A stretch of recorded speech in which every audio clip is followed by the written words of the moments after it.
Hello there. A very warm welcome. Thanks for tuning into News 9. You're watching Global Lens with me, Kabir Naqvi, from our studios here in the National Capital Region. Like always, a power-packed show that's lined up for you from Cyclone Chido that's ripped across the French territory of Mayotte Islands. This is right between Mozambique and Madagascar. We'll tell you exactly what's happening. Nearly thousands of them are feared dead. But that's not all, ladies and gentlemen. Bashar al-Assad has made his first public comments as well. Sri Lanka and Indian ties have reached a new milestone. In Bangladesh polls, they've been pushed. What's the reason behind that? We're going to decode and dissect all of that on Global Lens. But before that, the top global headlines we're tracking for you.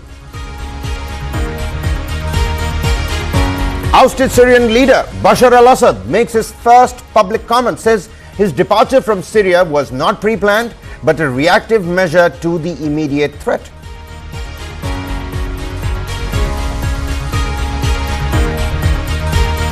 India and Sri Lanka ink key memorandums of understandings. Prime Minister Modi raises Tamilian fishermen issue during the joint press conference with Desanayake.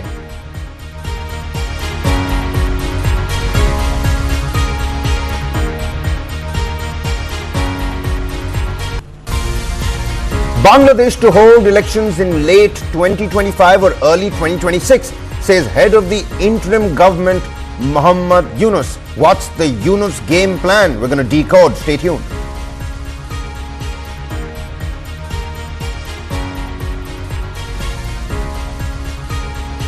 Israeli Prime Minister Benjamin Netanyahu arrived on Monday yet again to Tel Aviv's court to start the second week of his testimony in his long-running corruption trial.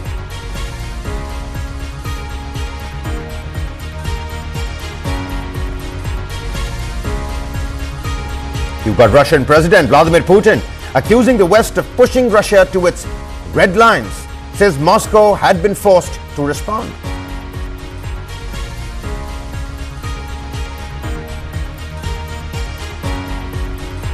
France's island territory of Mayotte hit by Cyclone Chido, strongest storm in a century to impact the area. Thousands feared dead.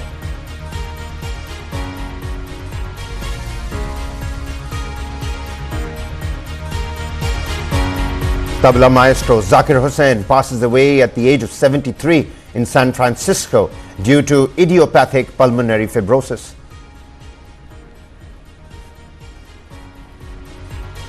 First up, ladies and gentlemen, all that we know about the French territory of Mayotte, what's happening in terms of rescue and relief operations, and air bridge for aid that has been established, but the rescuers are still on the lookout for any survivors, and mind you, the time is in fact running out.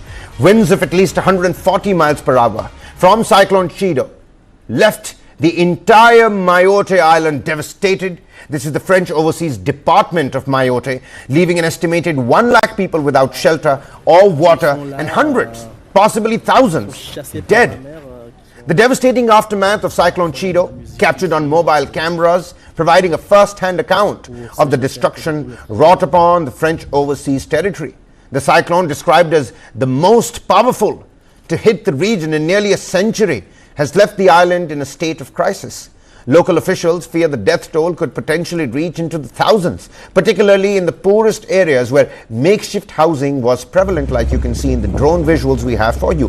French authorities are working to establish an air bridge from the Reunion Island to facilitate the delivery of urgent aid and support to the affected population.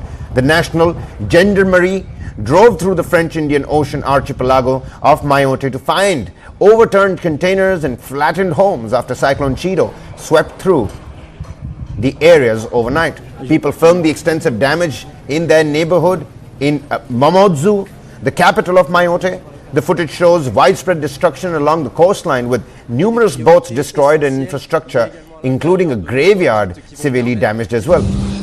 One resident said, "I thought it was the end for me," after the devastating cyclone.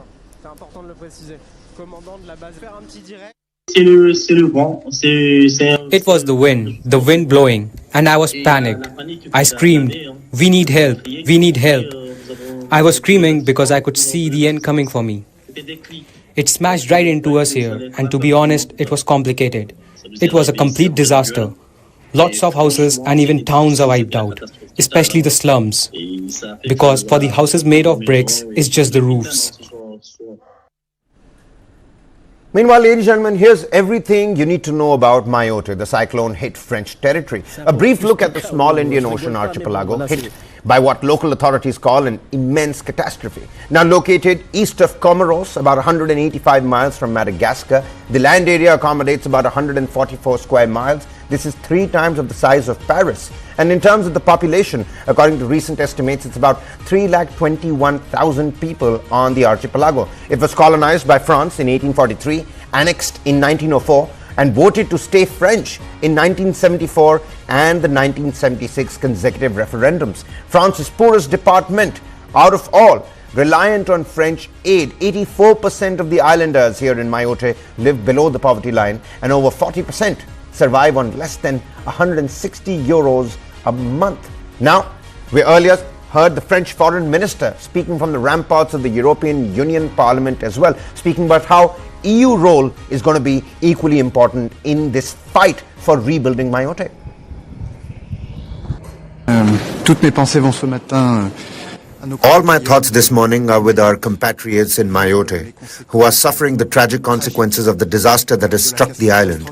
Under the authority of the Prime Minister, the government and state services are fully mobilized to provide support, reinforcement and security to our fellow compatriots in Mayotte.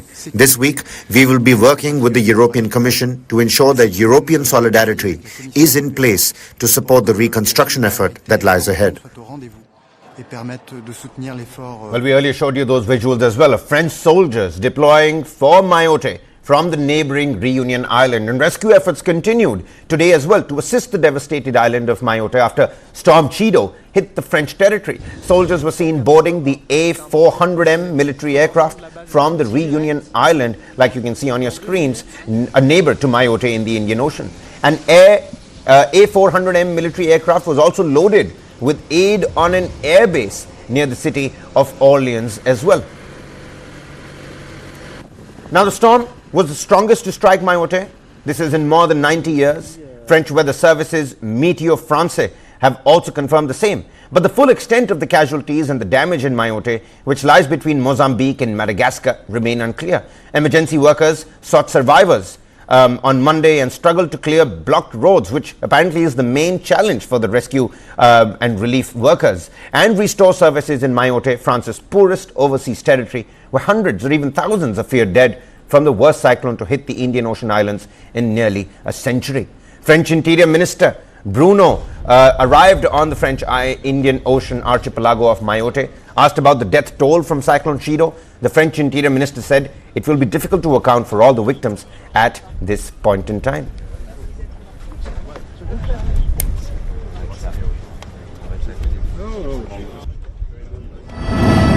Video released on Sunday by the French Gendarmerie showed the wreckage of hundreds of makeshift houses after the most powerful cyclone in nearly a century struck the archipelago of Mayotte in the Indian Ocean.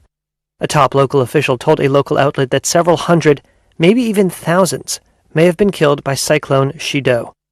Asked about the death toll of several hundred, the French Interior Ministry said, quote, "It will be difficult to account for all victims," and said a figure could not be determined at this stage. Cyclone Chido swept through Mayotte overnight, according to the French Meteorological Administration. The forecaster said the storm brought winds of more than 124 miles per hour and damaged makeshift housing, government buildings, and a hospital, adding it was the strongest storm in more than 90 years to hit the islands. Mayotte's islands have been a focal point for illegal immigration from nearby Comoros. In recent decades, thousands have attempted to cross from Comoros on the east coast of Africa to Mayotte, which has a higher standard of living and access to the French welfare system. According to the French Interior Ministry, over 100,000 undocumented migrants live in Mayotte. Some 77% of the people in Mayotte live below the French poverty line. The cyclone went on to hit northern Mozambique on Sunday.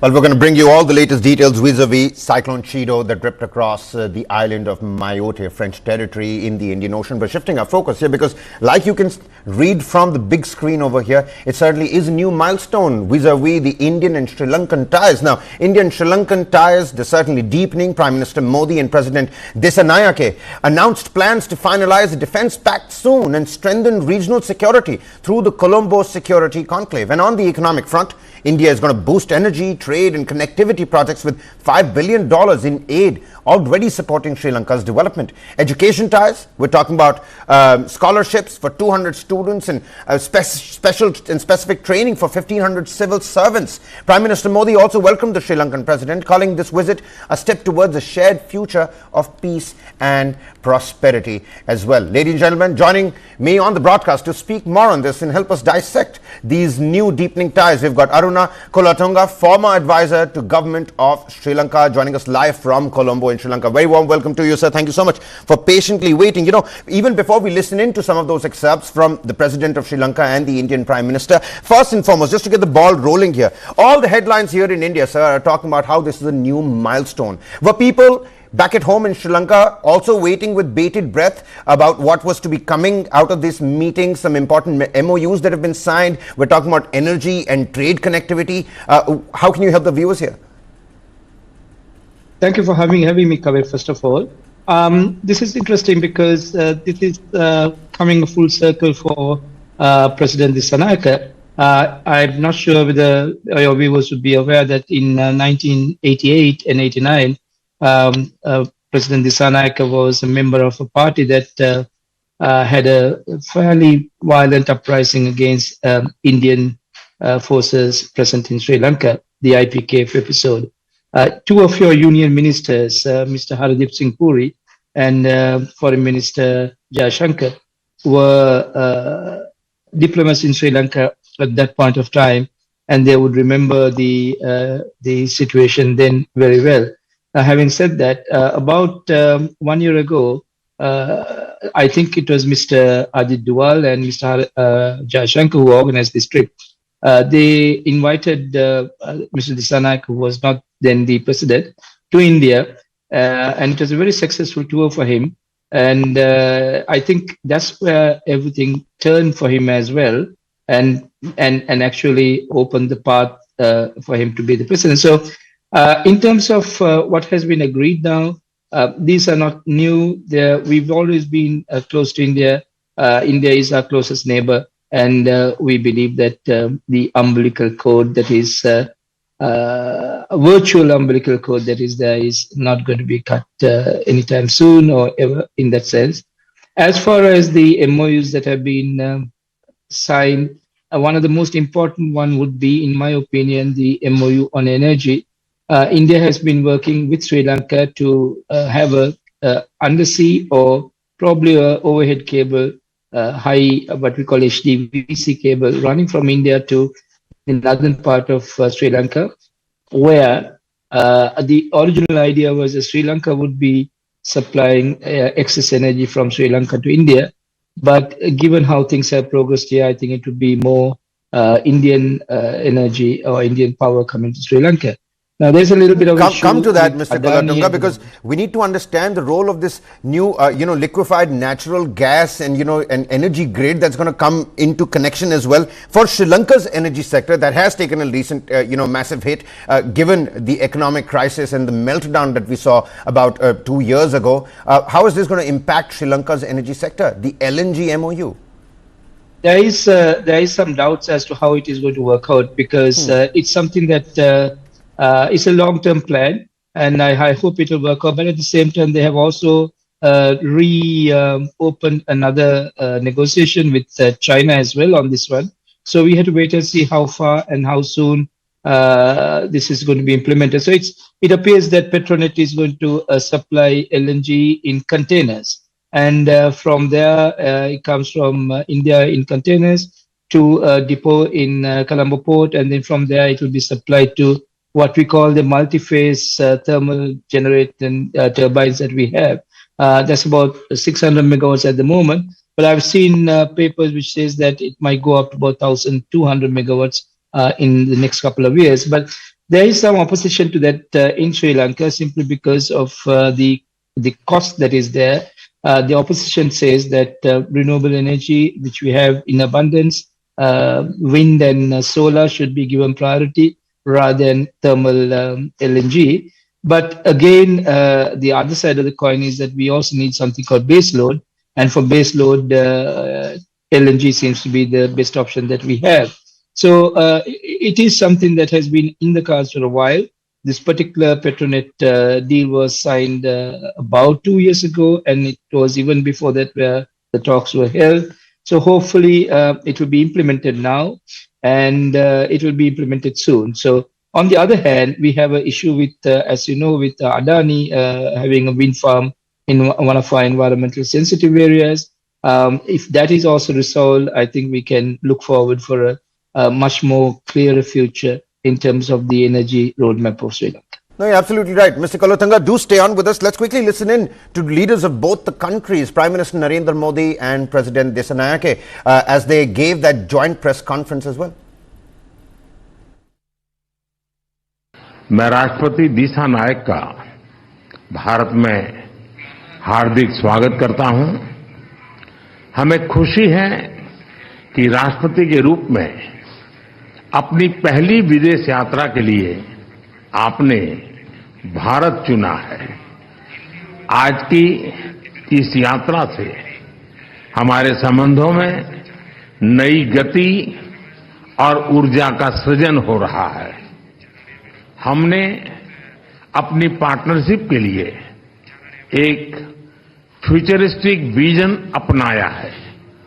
हमने अपनी आर्थिक साझेदारी में investment led growth और connectivity पर बल दिया है और निर्णय लिया है कि फिजिकल, डिजिटल और एनर्जी कनेक्टिविटी हमारी भागीदारी के अहम स्तंभ होंगे। After becoming the president of Sri Lanka, this is my first foreign visit. And I'm so happy that I was able to come to Delhi on my first state visit. I want to thank India for the invitation extended to me and also for the warm hospitality that was extended to the whole delegation, including myself. I want to thank Honorable Prime Minister Modi and President Murmu for that support and hospitality. This visit paved the way for the cooperation between the two countries to be developed further. Mr. Kolothanga, you heard both the leaders over there. I'm going to prompt one final question to you because there's another neighbor that we need to talk about, that's Bangladesh, and I've got Ambassador Veena Sikri who's waiting for us very patiently on the other side as well. But before we wrap this segment up, you mentioned China as well. Now I'm reading about defense collaboration, natural gas important for both these countries, 200 students in terms of scholarships, 1,500 people getting formal civil servant training. The energy and the trade sector is something that you've already touched upon. But amidst all of this, and even as people are calling this a milestone, there needs to be a balancing act that Desanayake will have to carry out between the elephant and the dragon. How difficult do you think that task is going to be for the Lankan leader? I would say it's not a hard task. We've been doing this fairly wisely for the last couple of years. China has also been a long-term friend of ours. And the way we manage them is through our non-aligned policy for many, many years. Unfortunately, China has been a little bit aggressive in the last couple of years in the Indian Ocean. And I believe, however, with the Colombo Security Enclave, some of these questions are already been answered. And China and India are both members of the enclave. And in those talks, most of the how should I say, the ripple effects of what China has done in the recent past are being smoothened out. So I hope that will continue. And we will continue to have strong links with China as well. And I believe China is also investing fairly heavily on the energy sector as we go forward. That is one of our main infrastructure investments that we need. So both India and China are heavily involved in that. I must touch a little bit on ECT, the ECTAP agreement. If we sign that and if we get that going, that will be a huge boost for Sri Lanka. And I hope that will be done very soon. All right then, Mr. Aruna Kolatunga, former advisor to government of Sri Lanka, joining us live from Colombo, Sri Lanka. Many thanks for joining us and helping us out with your insightful inputs. We'll have to wait and find out as to how far and long these MOUs do go on. Both these nations do in fact need each other at these tumultuous times, and of course the Prime Minister has been quite vocal about voice of the global South, and Sri Lanka very much a part of that as well. All right then, shifting our focus here, because even as we talk about one neighbor, there's another neighbor that we need to talk about, and we need to understand what Mohammad Yunus's game plan is looking like, because today is Bijoy Divas. The 16th of December, marked as Vijay Divas, liberation of Bangladesh in the 1971 war. Lots of political developments here back at home as well. But in Bangladesh, in that televised address, you had Mohammad Yunus, who came out and said that we're going to push these elections. It's going to be either late 2025 or early 2026. You had to carry out these elections in the first 3 odd months. Why is it taking so long? Is it another case of Mohammad Yunus eyeing extended control? Well, let's find out. It seems like Bangladesh's interim leader, Mohammad Yunus, he's eyeing a full year's control over the country amid transitional elections and the talks over transitional elections after ex-Prime Minister Hasina's ouster. Bangladesh may hold the next election in late 2025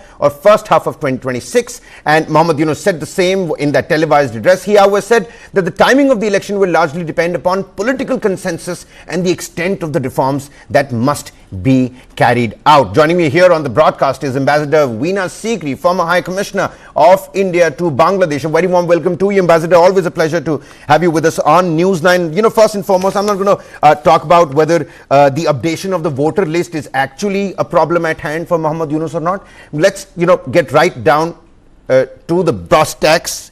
Do you think Mohammad Yunus is seeking extended control of the country at this point in time? Well, you did mention that it is Bijoy Divas today. It is Victory Day, and we are celebrating greatly in Calcutta as well. And interestingly, there's a good delegation from Bangladesh in Calcutta. That's right. Fighters who were there in the liberation war. They are there in Kolkata together with 1 or 2 army officers as well. I think the statement by Professor Mohammad Yunus is more a reflection of the pressure he's facing, international, and I think within Dhaka, regional certainly. We have also talked to him about early elections, and it's a considerable climb down from what Professor Mohammad Yunus had been saying all this time, when he said no, reforms must precede elections, and he set up these committees: constitutional reform, election reform, financial reform, economic reform, and all of that. And he said, oh, that's going to take a long time, because obviously if you have a constitutional reform committee, then you cannot adopt it in a day. So clearly an interim government, an interim administration which has been formed and taken oath on the Constitution of Bangladesh, when actually no provision for this interim regime exists in that Constitution of Bangladesh. So the constitutional validity of this government is under question. And secondly, even in the days when this provision for a caretaker government or an interim government existed, it was to be there only for 90 days, to maintain law and order and to hold free and fair elections. Now that was completely upset when they were talking of 4 years and 5 years and so on. They have no authority to talk about constitutional reform. Only an elected parliament can talk about constitutional reform.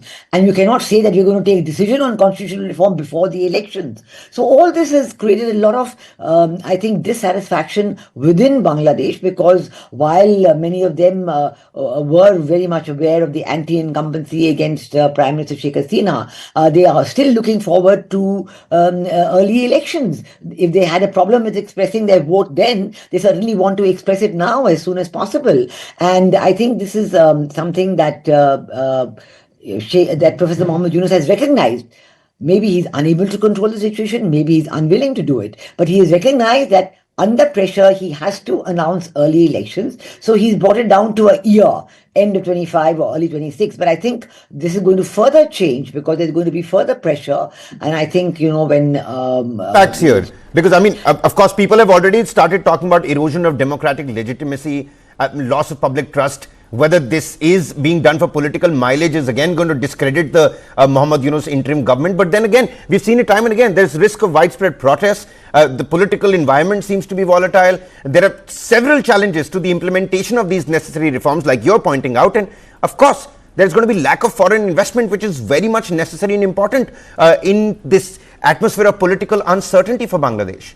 Yes, you're absolutely right on that. And I think that one has to see how this government has been building up anti-Indian feeling as well. And also within his own country, he talks of national unity. But when he has the meetings for national unity, he does not invite the Awami League. He does not invite the Jatiyo Party. So I would say half the popular electoral vote has not been invited. So I think much more than talking about elections, and they should be held as soon as possible, you have to talk about free, fair, and inclusive elections. And I think the question of what they're saying about India also comes into the fray here. Today, for example, when Prime Minister Modi tweeted about Victory Day and about the contribution of Indian soldiers, and so many Indian soldiers lost their lives not only in the liberation war of Bangladesh, but also in the Western sector, in the war when India was also taking on the Western neighbor of Pakistan, and they were attacking our aircraft, and tremendous attacks were there.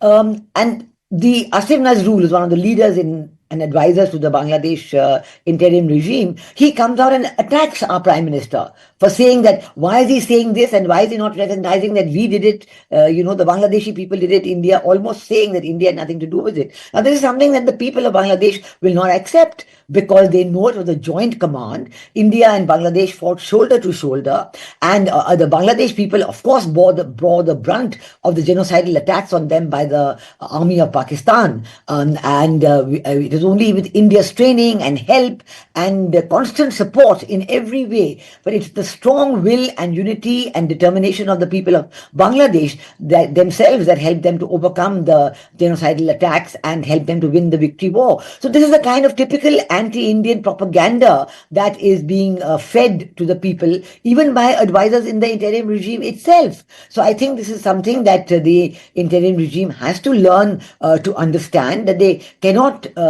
dwell on or try to create this anti-Indian hatred among the people, because it's not going to help them at all. Today there is so much unhappiness about this in West Bengal, for example, that today several, the National Book Fair being held in Calcutta next month, and a trade fair being held in Calcutta this month. Both instances have said that we don't want the companies from Bangladesh to come across, and they're sending back any advance money that these Bangladeshi companies may have paid. So this shows how it's not helping the Bangladesh government at all. All right. Ambassador, if I could interject here just for a short while. We're running out of time here, but I need to ask this to you. Of course, this is a multi-pronged question. Do pay heed. Firstly, ma'am, how crucial is the voter list update problem for the Yunus-led government? I mean, does it have any weightage, this logical conclusion that he is throwing out? Number two, I remember BNP and Khaleda Zia, they were on the sidelines waiting to jump in, and now how are these other parties that you mentioned, the Jatto Party, the BNP, how are they reacting to this postponement of the elections? And finally, whilst you're at it, according to you, do you think this is a genuine call for reforms, or this is a political exploitation? We don't have enough time. I know I've asked you a longer question, ma'am. Please do justice. Okay, all right. Well, fine. Firstly, what you said about the voter list, I think that that should not be a bit of a problem, because it's the Bangladesh army way back in 2007-8. They made a detailed computerized ID list for all citizens of Bangladesh. And once you have this basic list, which has addresses and everything, then updating it is not much of a problem, and that shouldn't take more than a few weeks. And one thing that the interim regime has done is to appoint an election commission. They have members of that, although there's a lot of controversy about it. But the members are there, and so I think that this should not be a problem. You asked about the BNP. Yes, the BNP is pressing very hard for early elections, and they see greatly advantage to themselves, because the earlier the elections are, the sooner they have a chance of getting back to power, because they are, the single largest party, and Awami League and BNP between them share roughly half and half, 70 to 80% of the electorate. So they do want early elections. But I think the point about the BNP is the divide between them and the Jamaat-e-Islami, because earlier BNP and Jamaat-e-Islami had been in the same coalition. When I was there, for example, when Khaleda Zia was prime minister, the alliance partner was the Jamaat-e-Islami. But this time the Jamaat-e-Islami seems to want to hit out on its own, and it's heading very much towards Islamist government with Hifazat-e-Islam and Jamaat-e-Islami and Hizb ut-Tahrir. Islami Andolan Bangladesh, all these people on board, they really want to go for a khilafat, and they've already been talking about it. There are members of the BNP who do not support this idea of an Islamist government at all, but there are other members in the BNP who are more favorable towards Jamaat-e-Islami. So there's a little bit of a divide in the BNP on that. But I think on the whole, the majority opinion in the BNP is certainly in favor of early elections as soon as possible, and they figure out that the sooner it gets going, the more advantage have over the Awami League. But I think the critical point for the elections is going to be including the Awami League. They have to be there on board, and so far Professor Mohammed Yunus has nothing but very, very poor language for the Awami League. Yep, you're absolutely right. He didn't even mention the Awami League in that televised address. He didn't even mention Mujibur Rahman on Victory Day. And on Bijoy Divas, you have Sheikh Hasina, who's written a letter back to Bangladesh calling Mohammed Yunus nothing but a fascist. I think it's going to be very interesting to see how things do end up developing in Bangladesh late 2025, early 2026. Well, we'll have to wait and find out. But too many slips between the cup and the lip, needless to say, ma'am. Ambassador Veena Sikri, former High Commissioner of India to Bangladesh, a very warm welcome to you, and many thanks for joining us here on the broadcast as well. We're going to slip into a quick commercial break here. Top developments on the other side. Mind you, Bashar al-Assad's first reaction after his ouster. Don't go anywhere.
Unlimit Love. B6 Mahindra Electric Origin SUVs. Challenge is part of business. Success to me means achieving a lot with limited resources. It is the idea of bringing the best of East and West together.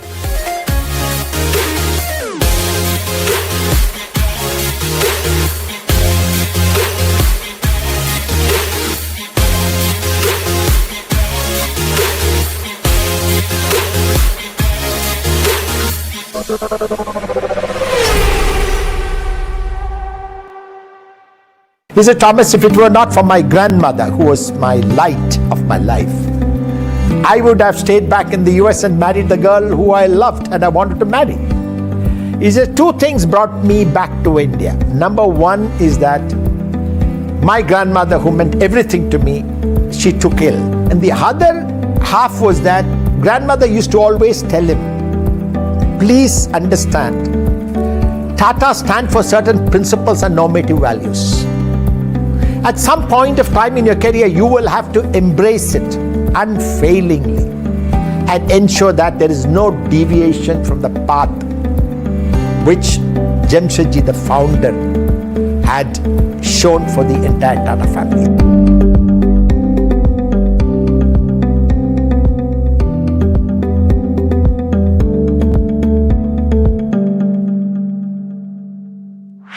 This and more. Streaming on News9 Plus News is now content. Subscribe and get free vouchers.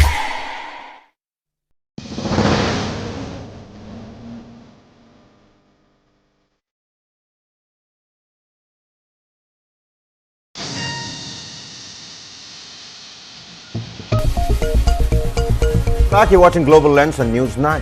Ousted Syrian leader Bashar al-Assad has made his first public comments since the fall of Damascus, revealing the dramatic circumstances that led to his departure in the first place. According to a statement posted on his social media, Assad claimed he had no plans to leave Syria following the insurgent takeover that took place a week ago. He said that he departed from Damascus on the morning of 8th of December, just hours after insurgents stormed the city. Now, Bashar al-Assad insisted that he was coordinating with Russian allies for additional security when the situation turned dire. The move became necessary after a drone attack on the Russian military base in Latakia, prompting Moscow to evacuate Bashar al-Assad to Russia later that night. Assad's departure was not part of a premeditated plan, is what he goes on to say, but a reactive measure to the immediate threat. And this highlights the critical role of Russian intervention in ensuring Bashar al-Assad's safety when the regime's hold over Damascus crumbled. The attack on the Russian base marked a turning point, needless to say, demonstrating the precariousness of Bashar al-Assad's position and the shifting dynamics within the conflict in Syria. With Assad now relying more heavily on Russian support, the future of Syria's political landscape appears interestingly and increasingly tied to Moscow's strategic interests, needless to say. But then again, on the other hand, you've got Israel's Prime Minister Benjamin Netanyahu, who announced plans to grow the population in the Golan Heights, a strategic plateau captured from Syria in a 1967 war. Now, while Syria's new de facto leader said that he did not seek to provoke the conflict with Israel, Benjamin Netanyahu doing all he can to, well, make the most of his area at this point in time. Here's a complete report. Take a look. Israeli forces on Sunday patrolled inside a recently seized demilitarized zone along the border with Syria, as Israeli Prime Minister Benjamin Netanyahu announced plans to double the number of Israelis living in the part of the Golan Heights Israel captured from Syria in a 1967 war. Netanyahu's office said the government unanimously approved a more than $11 million plan to encourage demographic growth in the Golan. It said Netanyahu submitted the plan to the government, quote, in light of the war and the new front facing Syria, and out of a desire to double the population in the Golan. Israel sent its troops into a long-standing buffer zone earlier this month as Syrian rebels ousted the long-reigning President Bashar al-Assad. Saudi Arabia, the United Arab Emirates, and Jordan have condemned the incursion. Israeli leaders said it was a temporary security measure in light of the instability in Syria. Amid the tumult in Syria, Israeli airstrikes targeted hundreds of military sites across the country. Syria's de facto leader Ahmed al-Shara said on Saturday that Israel was using false pretexts to justify its attacks on Syria. He also said he was not interested in engaging in new conflicts as his country focuses on rebuilding. Shara, better known as Abu Muhammad al-Golani, leads the Islamist Hayat Tahrir al-Sham, or HTS, the group that swept Assad from power last Sunday, ending the family's 5-decade iron-fisted rule. Israel annexed captured parts of the Golan Heights in 1981. Syria has long rejected Israeli claims to the territory, but past efforts to reach a peace treaty failed. In 2019, then-President Donald Trump declared U.S. support for Israeli sovereignty over the Golan, but the annexation has not been recognized by most countries. Well, meanwhile, students were welcomed back to classrooms in Syria in a potent sign of a return to some normalcy as top diplomats from global and regional governments jointly called for the country's new rulers to respect minority rights. Students returned to classrooms in Syria on Sunday after the country's new rulers ordered schools to be reopened. It's a potent sign of some normalcy a week after rebels swept into the capital in the dramatic overthrow of President Bashar al-Assad. At this boys' high school in the capital Damascus, students cheered and clapped as the flag adopted by the new authorities was raised. The school's secretary said it was fully equipped, having spent the past few days preparing to welcome the children back again. While this Arabic teacher spoke of a young student's big hopes and ambitions, which can now be nurtured as they return to classrooms. Officials said most schools around the country were opening on Sunday. That's the first day of the working week in most Arab countries, though some parents didn't send their children to class, worried about the uncertainty over the situation. This student said he was optimistic and very happy. I used to walk in the streets scared that I would get drafted to military service, he said. Syria's de facto new leader, Ahmed al-Shara, faces a huge challenge to rebuild the country following 13 years of civil war. Global and regional powers are still working out a new stance on the country a week after Shara's group Hayat Tahrir al-Sham, or HTS, toppled the Iran and Russia-backed Assad government. HTS is designated a terrorist organization by many governments. On Saturday, top diplomats from the United States, Turkey, the European Union, and Arab nations met in Jordan to discuss the issue. The group agreed on a joint statement calling for a representative government that respects minority rights. It also affirmed support for Syria's territorial integrity and sovereignty. That comment appeared to be aimed at Israel, which has moved into Syria beyond a previously agreed buffer zone since Assad fell. Shifting our focus here, South Korea faces a political storm. Needless to say, President Yoon Suk-yeol's impeachment is now under review by the Constitutional Court, and his declaration of martial law has led to the country's gravest crisis in decades. The first court hearing is set for December 27th, with justices having 6 months to decide Yoon Suk-yeol's fate. Meanwhile, investigators are questioning the embattled president as the nation watches closely. The impeachment of South Korean President Yoon Suk-yeol is now under review by the country's Constitutional Court. That began Monday, only days after the opposition-controlled parliament impeached Yoon over his short-lived declaration of martial law on December 3rd. His actions plunged the US ally into its gravest political crisis in decades. A spokesperson for the court said the first hearing will be held on December 27th. The court has 6 months to decide whether to remove Yoon from office or to reinstate him. Under South Korea's constitution, 6 justices must agree in order to oust an impeached president. The 9-member court has 3 vacancies, so the current justices would have to vote unanimously to remove Yoon. In South Korea's only previous presidential removal by impeachment, the court took 3 months to oust Park Geun-hye in 2017. Meanwhile, investigators from the Police Defense Ministry and an anti-corruption agency also plan to question Yoon this week. On Sunday, Yoon did not appear at a summons for questioning in a separate investigation by the prosecutor's office. After Saturday's impeachment, Prime Minister Han Duck-soo stepped in as the country's acting president, and the leader of Yoon's ruling party, Han Dong-un, announced his resignation Monday. He has publicly backed impeaching Yoon and clashed with some members who opposed the move. Now, whilst we're talking about it, President Yoon Suk-yeol's controversial martial law declaration has sparked his impeachment and divided his own party. Yoon cited election hacking and anti-state forces as reasons for his drastic move. These are the claims that echo far-right YouTuber Ko Sung-kook, whose content aligns with Yoon Suk-yeol's narratives. Here's a complete report on that as well. Take a look. When South Korean President Yoon Suk-yeol surprised the country by declaring martial law, he gave particular reasons in justifying why he'd done it. He cited claims of election hacking and anti-state forces that he claimed were North Korean sympathizers. That all sounded familiar to YouTuber Ko Sung-kook, who frequently makes similar claims to his 1.1 million subscribers. His content often aligns with far-right narratives, including claims of election fraud and accusations against political opponents. YouTube covers everything from left to right, from conservatives to progressives. I think in that regard, the media of the 20th century, known as legacy media, are not communicating public sentiment accurately. Yoon was impeached Saturday after a parliamentary vote over his December 3rd martial law decree. The vote divided Yoon's Conservative People Power Party. Leader Han Dong-hun, who was once close to Yoon, resigned Monday and blamed right-wing media for dividing conservatives. Han warned that if the party supports extremists, quote, there is no future for conservatism. Yoon's office did not respond to Reuters' questions about his viewing habits or the sources for claims used to justify imposing martial law.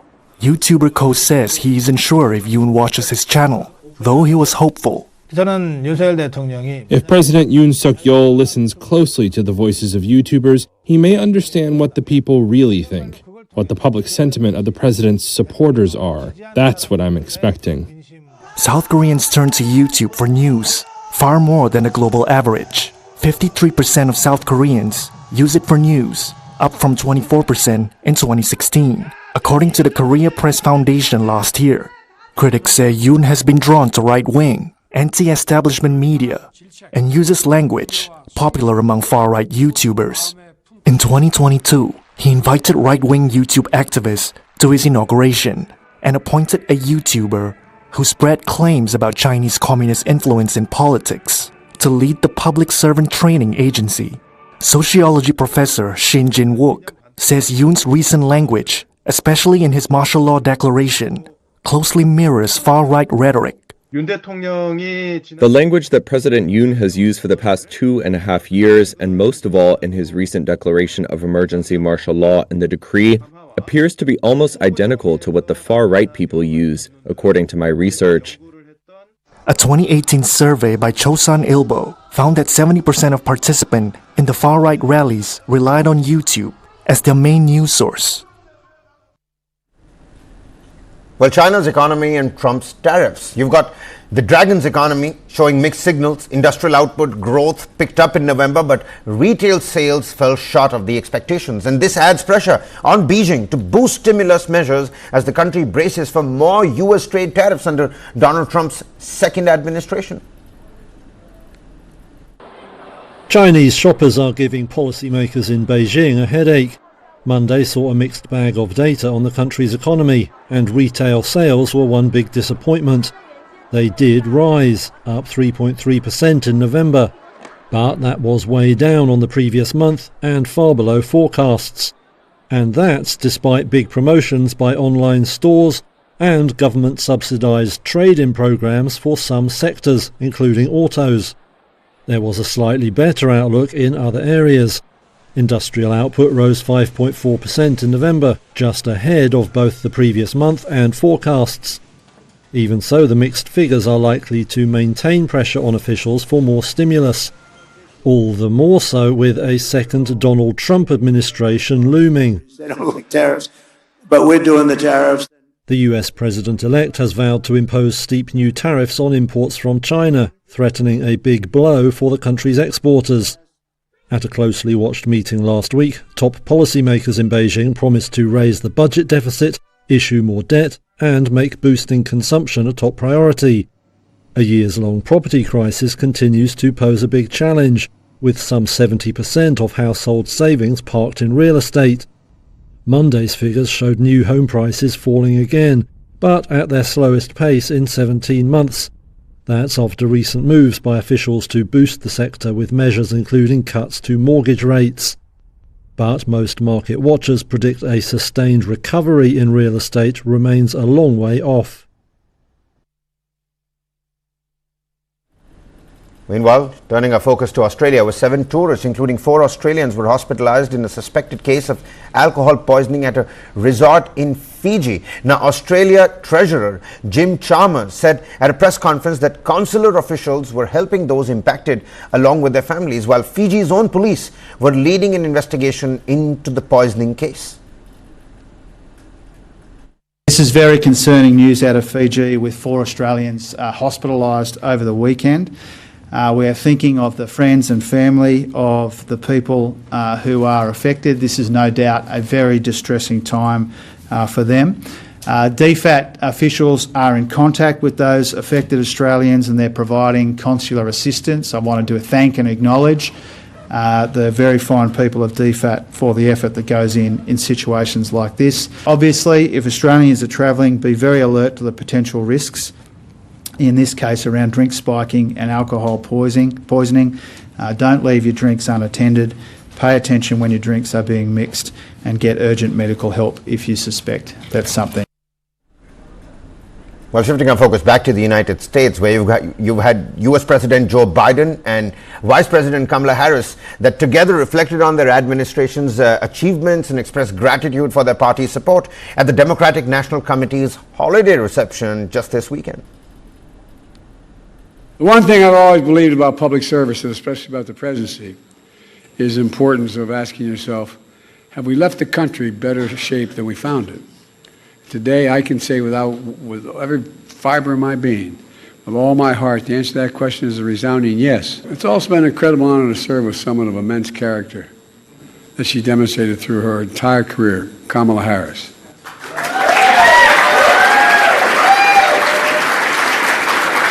I knew what I was doing when I asked her to be my vice president. I knew her, I knew of her, I knew about her, I knew her record, I trusted her. She always served this country with purpose and integrity, And she always will. And you're not going anywhere, kid, because we're not going to let you go. Not going anywhere. With your help, we brought together people from every walk of life and every background, all united by a deep love of country, all motivated by enthusiasm and joy in our fight for America's future. And as a result of your leadership and your support, the National Finance Committee held more than 700 events across the country and raised nearly $700 million. And we who know that the true measure of the strength of a leader is not based on who you beat down, it's based on who you lift up.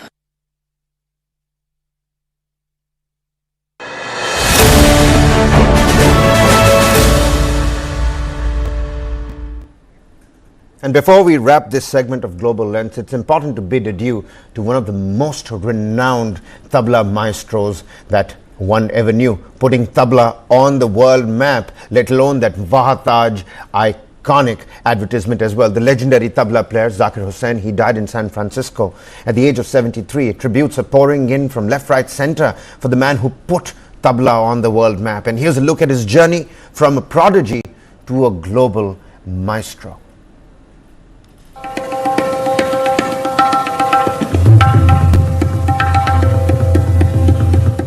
Zakir Hussain, whose mastery over the tabla put India on the global music map.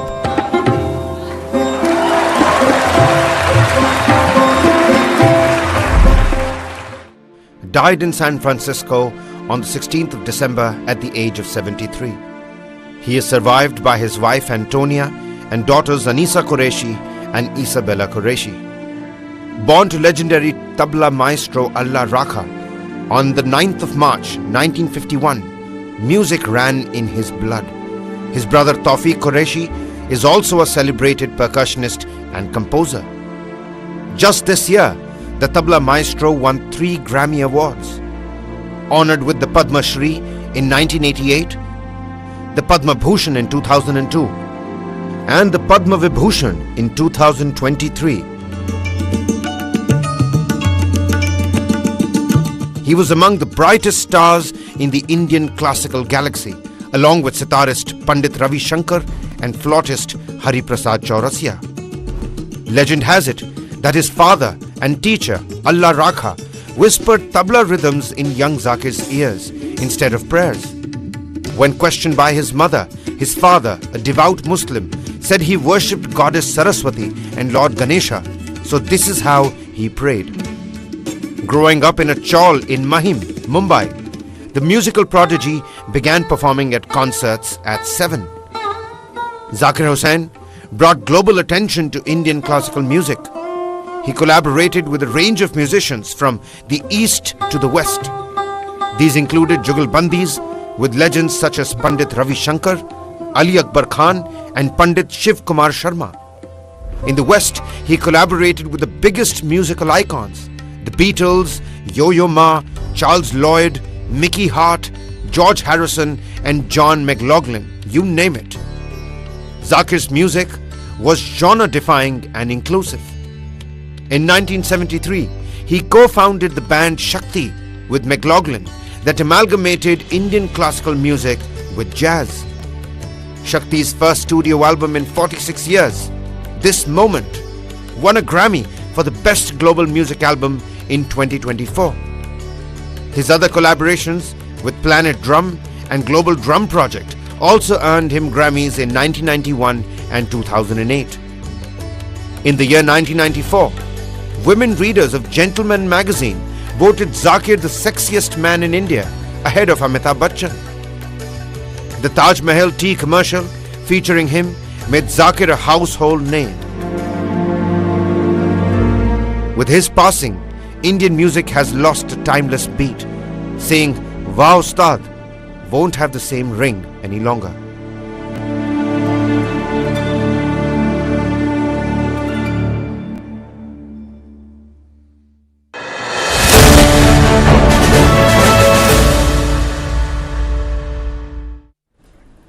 Well, just like the report pointed out, Wow Ustad won't have the same ring to it anymore, and the world is certainly a poorer place without Ustad Zakir Hussain. But with that, we've come to an end to this edition of Global Lens. We're going to see you again tomorrow, same time. Without further ado, top news right on the other side. Keep it with Newsline.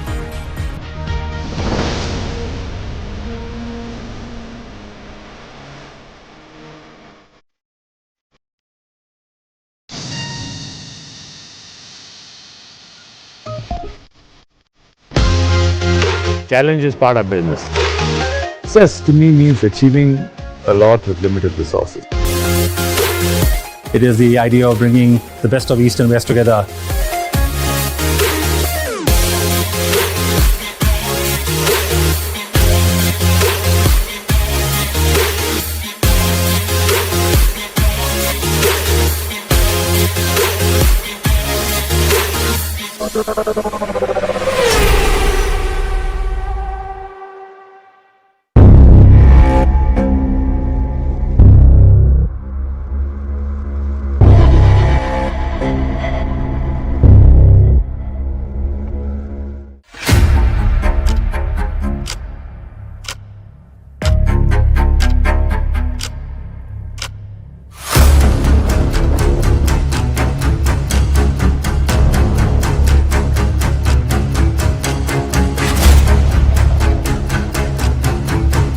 The beauty is of leadership being able to acknowledge and flex and mold and inspire and get the best out of their people.